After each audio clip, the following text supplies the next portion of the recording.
7 দিন আইসিইউতে থাকার পর জেনারেল বেডে দিয়েছে মাত্র 4 দিন হয়েছে। বিপদমুক্ত হয়ে নীলিমা দেবী তখন অনেকটাই স্বাভাবিক, অল্প অল্প করে কথা বলতেও পারছেন। ডাক্তারবাবু নীলিমা দেবীকে জিজ্ঞেস করলেন, এখন ঠিক আছেন তো? নীলিমা দেবী ঘাড় নাড়লেন মাত্র। ডাক্তারবাবু বললেন, আর চিন্তা করার দরকার নেই, আগামীকাল আপনার ছুটি হয়ে যাবে। বেডের পাশে একটা চেয়ারে বসেছিল সাথী। সাথীকে দেখিয়ে ডাক্তারবাবু বললেন, এরকম একটা সাহসী মেয়ে থাকলে আপনার আর ভয় কী? ঠিক সময়ে আপনাকে হসপিটালে নিয়ে চলে এসেছিল। আপনার মেয়েটিও ভীষণ বুদ্ধিমতী। কথাগুলো বলেই ডাক্তারবাবু বেরিয়ে গেলেন। নীলিমা দেবীর চোখে তখন জল। নীলিমা দেবীর পাশে সাথী আছে এখন। চোখে জল দেখে সাথী নিজের চুড়িদারের ওড়নাটা সামনে টেনে নিয়ে চোখের জলটা মুছে দিয়ে বলল, কাঁদছো কেন? আমি তো সবসময় তোমার পাশে আছি মা। নীলিমা দেবী কিছু বলতে চাইছিলেন। সাথী বলল, হুম, একদম না। ডাক্তারবাবু বেশি কথা বলতে মানা করেছেন তোমাকে। সুস্থ হয়ে বাড়ি চলো, তারপর বাড়ি গিয়ে অনেক কথা বলবে। রোগ অসুখের কথা কে বলতে পারে, কখন যে কী ঘটে যায়। আসলে সেদিন রাতে খাওয়া দাওয়া সেরে শুয়ে পড়েছিল সাথী। এমনিতেই একটু রাত করে খাওয়া দাওয়া হয়। হঠাৎ করে সাথী নিজের ঘর থেকে শুনতে পাচ্ছে, সাথী তাড়াতাড়ি আয়, তোর মা কোনো কথা বলছে না। সাথী ধরপড় করে উঠে দৌড়ে চলে যায় পাশের ঘরে। কন্ডিশন খুব একটা যে ভালো না, সেটা দেখেই সাথী বলে, বাবা এক মুহূর্ত দেরি করলে হবে না, এখনই মাকে হসপিটালে নিয়ে যেতে হবে। কিন্তু এই রাত 12টার সময় কাকে পাবো বলো তো? বাবা তুমি এক কাজ করো, নির্মল কাকুকে ফোন করো, ওদের গাড়ি আছে, কিছুতে সময় নষ্ট করা যাবে না। সাথীদের পাশের বাড়িটাই নির্মল কাকুদের। নির্মল কাকু ভীষণ ভালো মানুষ। দেরি না করে নির্মল কাকুকে সাথী নিজেই ফোন করে সব কথা বলে। সাথীর কথা শুনে নির্মল কাকু বলেন, গাড়ি তো আছে, কিন্তু আমাদের ড্রাইভার বাড়ি গেছে, এক রাতে কাকে পাবে? সাথী শুনে বলে, কাকু তুমি শুধু গাড়িটাই দাও, আমি নিজে ড্রাইভ করতে পারি। ও তাহলে আর চিন্তা কি, এখনই গাড়ির চাবি তোমাকে দিয়ে আসছি। নির্মল কাকুর থেকে গাড়ির চাবি নিয়ে সাথী নিজেই ড্রাইভ করে নীলিমা দেবীকে নিয়ে পৌঁছে যায় হসপিটালে। এমার্জেন্সিতে ডাক্তার দেখিয়ে বলেন, সেরিবেলার অ্যাটাক, আইসিইউতে নিতে হবে। সেই রাতেই সাথী একাই দৌড়ঝাঁপ করে সব কিছুর ব্যবস্থা করে ফেলেছিল। আইসিইউতে থেকে নীলিমা দেবীকে জেনারেলে বেডে দিতেই টেনশনটা অনেকটাই কেটেছে। নিজের স্ত্রীকে সুস্থ দেখে অশোক বাবু যেন স্বস্তির শ্বাস ফেলতে পারছেন। কদিন খুব চিন্তায় ছিলেন। হসপিটালের বাইরের চা খেতে খেতে অশোকবাবু সাথীকে বললেন, তুই না থাকলে যে কি হতো, তোর মতো মেয়ে ঘরে ঘরে যাতে জন্মাক। যখন বিপদ আসে তখন কেউই পাশে থাকে না, এমনই কপাল দেখ। সেদিন অফিসের কাজে অমিতকেও গুয়াহাটিতেও চলে যেতে হলো। অমিত মানে অশোকবাবুর একমাত্র ছেলে। সাথী কথাগুলো শুনে বলল, আমি আমার কর্তব্যটুকু করেছি বাবা, তোমরা তো আমার বাবা মা। জানিস সাথী, কাল তোর মা বেডে শুয়ে থাকা অবস্থায় বলেছিল, মেয়েটা আমাকে নতুন জীবন দিল, আর আমি মেয়েটাকে কত কথা শুনিয়েছি। আসলে সাথী হলো নীলিমা দেবীর ছেলের বউ। বিয়ে হয়েছে 2 বছর হলো। বিয়েটা প্রেম করে, ছেলে নিজের পছন্দে বিয়ে করেছে বলে নীলিমা দেবী প্রথমে একটু অমত করেছিল, পরে অবশ্য মেনেও নিয়েছিলেন। বিয়ের পর সাথী বলেছিল ড্রাইভিং শিখবে। অমিত রাজি থাকলেও নীলিমা দেবী বলেছিলেন, বাড়ির বউ ড্রাইভিং শিখে করবেটা কি, হিল্লি দিল্লি ঘুরে বেড়াবে নাকি? সাথী বলেছিল, নাই বা হিল্লি দিল্লি করলাম, নিজের শখটা তো পূরণ হবে। অত শখ যখন পূরণ করে কাজ নেই, শখ পূরণ করার জন্য আরও অনেক কিছু আছে। গান বাজনা শিখতে পারো, গিটার শিখতে পারো।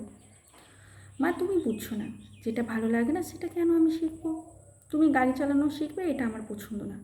তুমি বাড়ির বউ, বউ মানুষ কি ড্রাইভিং শিখবে? তবে সাথী অবশ্য শাশুড়ির কথায় কান দেয়নি। ড্রাইভিং তো কোনো খারাপ কাজ নয়। সেই কোন ছোটোবেলা থেকে মনের মধ্যে সেই ইচ্ছে রোপণ করে বসে আছে। তবে অমিত কিন্তু সাথীর ইচ্ছে তো অমত করেনি। অমিত নিজেই সাথীকে ড্রাইভিং স্কুলে ভর্তি করে দেন। তারপর থেকে অশান্তির সূত্রপাত। টানা 6 মাসে ড্রাইভিং শেখানে সাথীর সাথে নীলিমা দেবীর ঝামেলা চলছে। সাথী কিন্তু ড্রাইভ শিখে তবেই ছেড়েছে।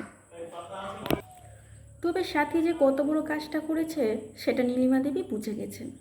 কতটা সাহস থাকলে একাকী একটা মেয়ে রোগীকে নিয়ে নিজে ড্রাইভ করে হসপিটালে পৌঁছে যেতে পারে। সাথী এমনিতেই সাহসী, তবে সেদিনের ভূমিকায় সাথী ছিল একাই 100। এমনকি অমিতকেও জানায়নি সেই মুহূর্তে। সাথী যখন পরের দিন খুব সকালে অমিতকে জানালো, অমিত তো শুনেই উদ্বিগ্ন। সাথী বলেছিল, চিন্তা করার দরকার নেই, তুমি সাবধানে এসো, আমি সামলে নিয়েছি। হসপিটাল থেকে বাড়ি ফেরার পর নীলিমা দেবী এখন যেন সাথীর উপর একটু বেশি নির্ভরশীল। সাথী ছাড়া নীলিমা দেবী যেন অচল। সংসারের সীমানাটুকু যে মেয়েদের গণ্ডি নয়, এটা বুঝতে পারেন নীলিমা দেবী। পুরুষের সাথে সমান তালে তাল মিলিয়ে আজকের মেয়েরা যে অনেকটাই এগিয়েছে, এটা বুঝতে আর বাকি থাকে না। নীলিমা দেবী এই ভাবেন যে মেয়েদের চলার পথে আমরা মেয়েরাই বাধা হয়ে দাঁড়াই, কখনো নিজের মা আবার কখনো বা শাশুড়ি। অসহযোগিতা করে বলেই মেয়েরা আর নিজেকে মেলে ধরতে পারে না। নিজের ছোটবেলার কথা মনে পড়ে যাচ্ছিল নীলিমা দেবীর। অভিনয় করার বড় শখ ছিল। নিজের মাকে যেদিন অভিনয় শেখার কথা বলেছিল, মা উত্তরে বলেছিল, অভিনয় করলে চরিত্র নষ্ট হয়ে যায়, আমাদের বাড়ির একটা সম্মান আছে, ভুল করে এমন কথা কখনো মুখে আনবে না। মনের সেই ইচ্ছার অঙ্কুরেই বিনিষ্ট হয়ে উঠেছিল। হায় রে কপাল, হায় রে মেয়েদের জীবন। বুকের ভেতরটা মোচড় দিয়ে ওঠে। সাধ্য তো ঠিকই করেছে, এ যুগের মেয়ে যেও। নিজে ভালো থাকার মধ্যে সুখ খোঁজাটা তো অন্যায় নয়, বরং বিরোধিতা করাটাই অন্যায়, তাকে পুরো পিছিয়ে দেওয়া। সেদিন সাথে যদি তাড়াতাড়ি হসপিটালে না নিয়ে যেত, জীবনের প্রদীপটা এক ফুয়েই নিভে যেত। ভাগ্যিস মেয়েটা ড্রাইভিং শিখেছিল নিজের যেতেই। 2 মাস পর আজ নীলিমা দেবী গিয়েছিলেন ডাক্তারের কাছে চেক আপে, সঙ্গে সাথীও আছে। ডাক্তার দেখে ফেরার পথে সাথী দেখছে গাড়িটা বাড়ির পথে না গিয়ে অন্য পথে বাঁক নিয়েছে। সাথী বুঝতে পারে ড্রাইভারকে জিজ্ঞেস করে, কি হলো দাদা, আমরা উল্টো দিকে রাস্তে যাচ্ছি কেন? নীলিমা দেবী পাশ থেকে বলেন, একটা দরকারে যাব একটা জায়গায়।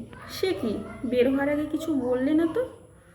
আমি তো তোমাকে বলতে চেয়েছিলাম, কিন্তু অমিত মানা করেছে তোকে জানাতে। ও বলল, সব কিছু সাথীকে জানাতে হবে কেন? ও মানা করলো জানাতে, কিন্তু কেন জানি না। তুমি বলো সাথীকে জানানোর দরকার নেই। কথাটা শোনা মাত্র সাথীর মনটা যেন খারাপ হয়ে গেল। অথচ এতদিনের রিলেশন, এমন কোনো কথা নেই যেটা অমিত লুকিয়েছে, আজ লুকিয়ে ফেললো। এমন কথা ভাবতে ভাবতে অমিতকে কল করে সাথী। অমিত ফোন রিসিভ না করে সাথী একটু রেগেই গেল। এদিকে গাড়ি এগিয়ে চলেছে, সাথী চুপ করে আছে। মনের মধ্যে একটা খারাপ লাগা তৈরি হয়েছে। সাথীকে চুপ থাকতে দেখে নীলিমা দেবী জিজ্ঞেস করলেন, কি হলো, চুপচাপ হয়ে গেলি যে? ও কিছু না। কিছুটা যাওয়ার পর হঠাৎ করে গাড়িটা একটা জায়গায় এসে থেমে গেল। সাথে গাড়ি থেকে নেমে দেখছে কিছুটা দূরে দাঁড়িয়ে অমিত হাসছে। সাথে রাঙান্বিত মুখে কোনো কথা নেই। গাড়ি থেকে নীলিমা দেবীকে হাত ধরে নামায় অমিত। নীলিমা দেবী জিজ্ঞেস করেন, ওই সামনের শোরুমটা তো? অমিত হ্যাঁ বলতে নীলিমা দেবী এগোতে থাকেন। অশোকবাবু বলেন, তোর মায়ের ইচ্ছেটা আজ পূরণ হলো সাথী। চেরি কালারের গাড়িটার দিকে তাকিয়ে অমিত সাথীকে বলে উঠল, সাথী তোমার নতুন বন্ধু পছন্দ হয়েছে তো?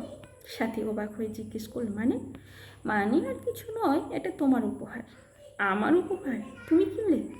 আমি কিনিনি, এসব প্ল্যান বাবা মায়ের। আমিও জানতাম না, বাবা সব ঠিক করে রেখেছিল আগে থেকে। গতকাল রাতে আমি জানতে পেরেছি মায়ের কাছ থেকে। আর এই পক্ষীরাজটা মায়ে তোমাকে উপহার হিসেবে দিয়েছে। কিন্তু আমার জন্য উপহার কেন? নীলিমা দেবী বলেন, কেন আমরা তোকে দিতে পারিনি, মা তো মেয়েকে দিতে পারে।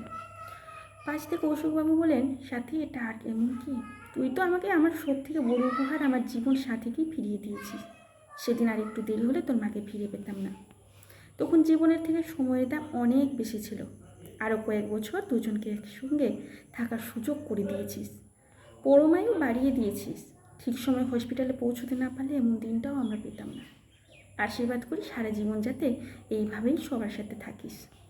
আর আজকের দিনটাও ভালো একটা দিন। তুই হয়তো জানিস না, আজ তোর মায়ের জন্মদিন। তোর মা তার জমানো টাকা থেকে এই উপহারের ব্যবস্থাটা করেছে। যদি আমাকে কিছুটা ম্যানেজ করতে হয়েছে, তবে আজকের এই সবটুকু তোর মায়ের ইচ্ছেতেই। সাথে দু চোখে তখন আনন্দের প্লাবন। অশোকবাবু বলেন, আর দেরি কেন, চলো সবাই মিলে গানটা গাইতে হবে তো।